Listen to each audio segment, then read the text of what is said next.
Israel was under a lot of pressure from its own citizenry to bring an end to this war. It's important to understand that the Israeli army is mostly a reserve army. They're made up of reservists. Around 80% of Israeli troops are reservists. Only 20% are the regular full-time soldiers or troops.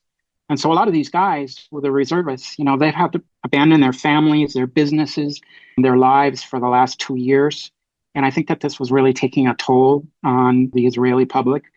Also, President Trump put a lot of pressure on Israel to bring this war to an end.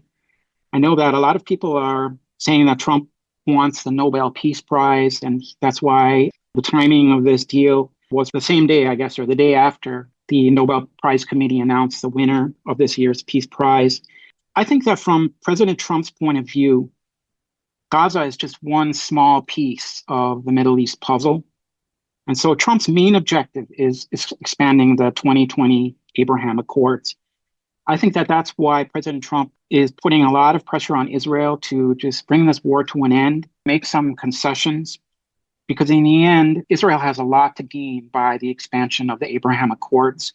There's discussions that Indonesia, the country with the largest Muslim population, wants to join.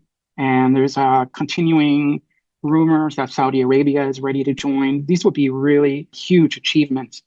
And it would essentially be showing the Islamists that Israel is in the region to stay. What does Israel get out of this? Well, the strength of Hamas has been reduced to the point where they cannot cause an existential threat to Israel at this point. Can they rearm? Yes. Will they rearm? Probably.